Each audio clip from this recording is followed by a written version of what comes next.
There is a hidden reason why people are aging a lot faster than they should be. And this is really important. And unfortunately, a lot of people are not concerned about aging until they start to age. At any age, you need to know this. If we have too much iron, we do not live as long. And it's related to iron deficiency anemia. If most of us are deficient in iron and we get it in the diet, obviously, that should improve it to some degree, right? On the flip side, we're accumulating more and more iron. There's an incredible paper by Professor Bruce Ames, I'm going to put it down below, which talks about some research that he did in identifying old tissue versus younger tissue as it relates to iron. Well, we have all sorts of amazing systems in the body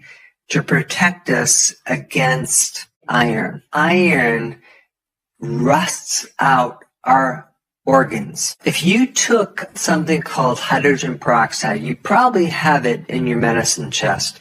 You take hydrogen peroxide and put it on an open wound and you see it bubbling up and it kills bacteria. Just think about adding hydrogen peroxide to iron. It's going to be severely reactive. That creates a lot of damage within your cells. The DNA of the cells, the membrane, the mitochondria. I'm not drinking hydrogen peroxide, so how would that be a problem? Your body makes hydrogen peroxide. Not to mention our immune system uses hydrogen peroxide to kill microbes. But if that system breaks down, all hell breaks loose. I think what happens with these anemic kids, they have something called dysfunctional iron, where iron is locked up to the point where it's not available to the red blood cells, so they become anemic, yet at the same time they might have too much. Here we are adding all this iron to the food supply, and we're wondering why it doesn't work. It may be even making things worse. Too much iron will really put you at risk for Alzheimer's, Parkinson's, cancer, heart disease, because iron can create a lot of oxidative stress. Too much oxidation without having the buffer, which is the antioxidant networks. You can get antioxidants from food and supplements, but your body makes antioxidants.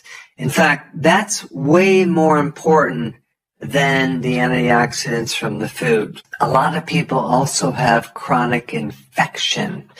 They get inflammation. And then on top of everything, the fact that we are getting older and we're aging means that we're going to naturally accumulate more iron. 70% of all your iron is stored in protein in your blood that helps you carry oxygen. The hemoglobin storage, you can pretty much look at that as a very large bowl, okay, that stores iron. And then you have ferritin, which is like a teacup, like 10%. And ferritin is supposed to be inside your tissue, where it can protect you against this free iron and control when it's released. When you see high levels of ferritin in the blood, recycling your red blood cells every 120 days, and it's creating new red blood cells. And so you have this incredibly efficient recycling system. It's recycling iron. And you have all these different mechanisms and proteins involved in transporting iron, protecting iron, because iron can be very reactive. And the other problem is your body doesn't want to have too much free iron because certain pathogens, microbes, can eat iron. Infections love the iron and they will steal iron for their fuel. Our bodies don't want that, so we tend to hold this iron and keep it in a safe place. And what can happen because of this dysfunctional iron is your poor red blood cells can't get the iron, yet we have way too much iron in the tissues. And unfortunately, iron increases the growth of cancer. And then there's also a lot of people that when they donate blood, man, do they feel better. Well, that would be a perfect indication that you have too much iron. If you don't fix the underlying cause, you just gave a temporary solution. What is the underlying cause? There's some fascinating information that talks about copper. Copper is a very, very important trace mineral. If you have too much iron and not enough copper, this is a big problem. But before you start taking copper, I highly recommend you start to limit the amount of iron you're exposed to. I would never take any supplement with iron at all. This is in the flour products, it's in the grain products, it's in a lot of refined carbohydrates. What foods are high in copper? Shellfish, organ meats like beef liver. If you don't eat those foods, sunflower seeds do have a good amount of copper. Even dark chocolate has some copper.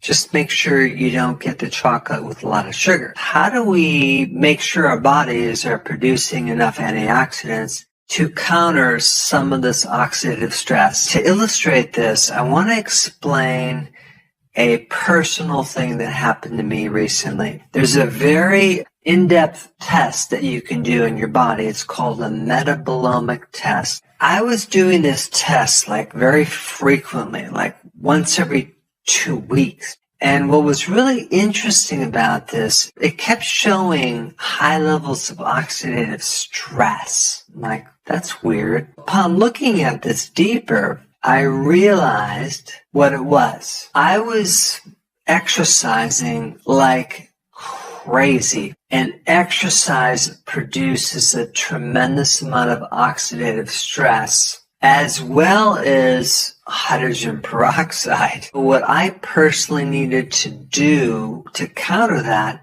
is to build up my antioxidant reserve. And to do that, I needed more glutamine, which is an amino acid. You can get the most glutamine from red meat. And then I retested myself, and it was much, much better. The point was there's all sorts of things that can increase the need for more antioxidant help. Alcohol, smoking, pollution, junk foods. When we think about antioxidants, we're always thinking about vitamin C and vitamin E, which are really important, and you should definitely get those in your diet. But with your own antioxidant networks, protein is probably the most important thing. This is why it's so important to consume enough protein as you get older. And this is one reason why I don't encourage people to be vegans, because it's very difficult to get the quality protein. I have a really good friend who is a foot surgeon, and she told me every time she does surgery, she notices the muscles just are not pink, they're not red, they're kind of gray. And that's probably anemia. The problem with vegans is they have to take an iron supplement, and they're not getting this heme iron. And heme iron only comes from animal products like meat. And I'm not saying not to be a vegan or a vegetarian. I'm just saying it's difficult. There are other things that help build up your antioxidants too. Now, I already mentioned copper, but zinc and manganese, these are trace minerals that can come from shellfish, seafood, things like that. Magnesium and selenium, which is another trace mineral. What are some other things you can do to get this iron out of your tissues that go beyond avoiding iron and building up your internal antioxidant networks? One is quercetin. One of the best sources of quercetin is onions. Curcumin from turmeric is a good one too. Increasing your melatonin can be very, very therapeutic. I have a whole video on this. I'll put the link down below. One of the best sources of melatonin is infrared. Over 50% of the rays of the sun is infrared. Infrared increases melatonin, and melatonin can help you regulate iron. Also, anything with tannins, like black tea, would be great. But the most powerful chelator for iron is called lactoferrin. You can get it when you consume raw milk or raw milk cheese because it's in dairy. That can help you decrease iron in your cells. You can also get it as a supplement as well. The next time you get your blood test, make sure they include ferritin. You want that number as low to 0 as possible. I hope I put this on your radar enough for you to really do these action steps that I mentioned. So thanks for watching, and I will